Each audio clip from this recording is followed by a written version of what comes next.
Hey, good morning, everyone. It is Thursday, April 4th, and it's time for a morning update. First, thank you so very much for your support. We're up to 750K, and we're doing fantastically. So thank you from myself and everyone at CSE. Second, we're going to have a great update from Andrew Meggs. It's going to be about UI. UI doesn't sound too sexy, does it? Wait till you hear what he has to say. It is really, really cool.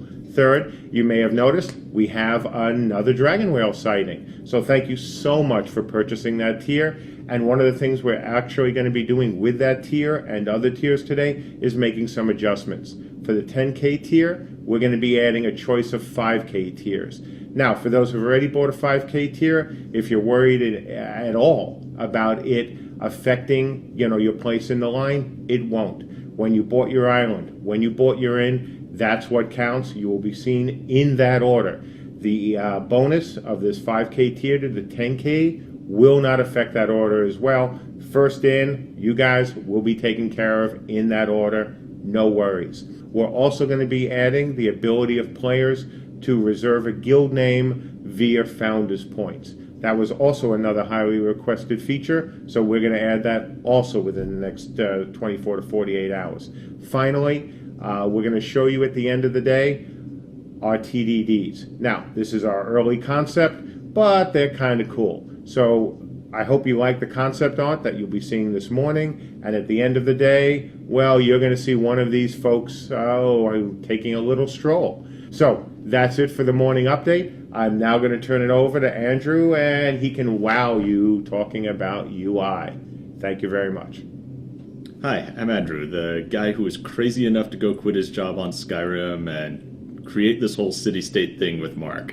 So, the first thing I want to talk about with this Kickstarter is where we want to go with the interface for the game. And that seems like kind of a minor thing, but it kind of hits the philosophy of everything we want to do.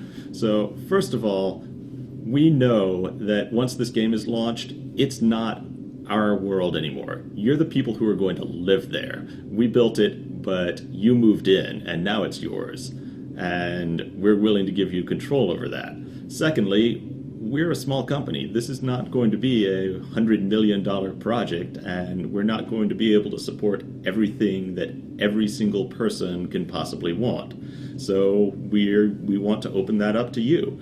And finally, it's 2013, and your ability to connect to something shouldn't end when you walk away from your big shiny desktop PC. So a couple years ago, I came around to this crazy idea, and I think this web thing, it's probably gonna stick around. And that sounds dumb, but a lot of MMOs really haven't truly embraced that yet, and we are going to be one of the first ones to completely do it. So a lot of games have come out that are in web browsers, and that's not what we're going to do. What we want to do is take our game, and instead of putting it on the web, we want to make it out of the web.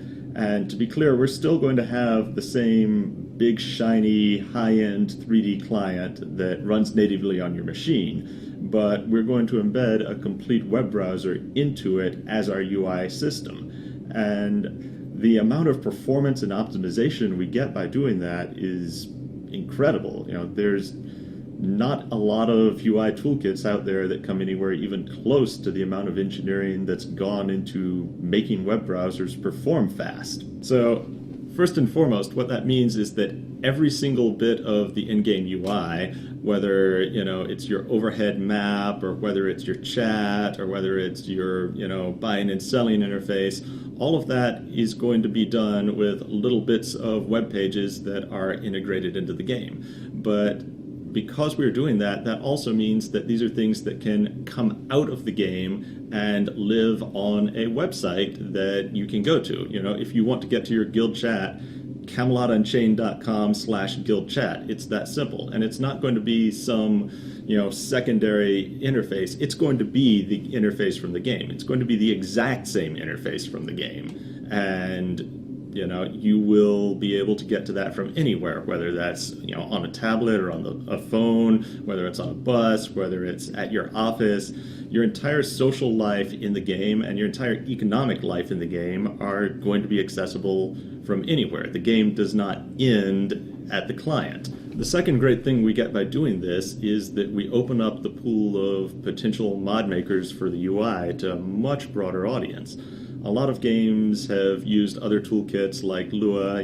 I did it myself on Warhammer, and those are really great, but there's no comparison to the number of people who know how to just make a web page. We want the barrier to entry to be able to create something in the game to be as low as possible, and we want it to be as accessible as possible.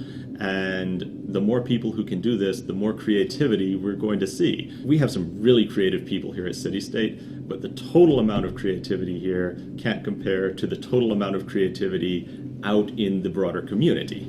The last thing we get by doing this is, and this is kind of a technical thing for the real hackers and modders out there, is that because we're building our entire interface out of bits of the web, that means that we have to expose everything about our game through a web API. That's kind of a technical thing.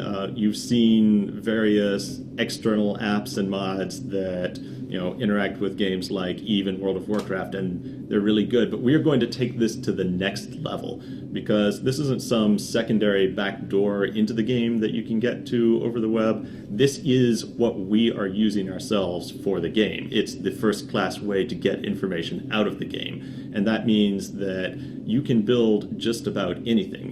Do you want a display of who got defeated in the last battle, cross-referenced with what kind of weapons they were carrying? Build it, really. You want heat maps of the best places to take down archers on the keep wall? You'll have that information. And I am really excited to see what kind of creative, awesome things that people are able to come up with when absolutely everything about the game is directly accessible over the web. And obviously, there will be some technical and security limitations on this, because we don't want to let you find out things that your character would not find out in-game or anything like that.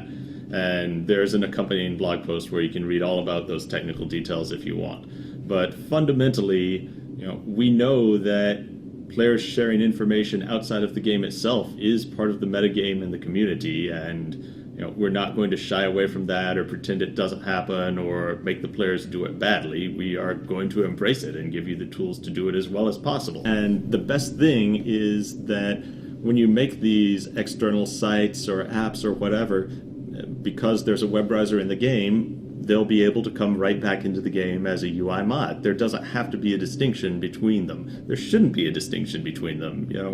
By the time we launch this game, it's going to be 2015, and MMOs are overdue for catching up with the rest of the internet.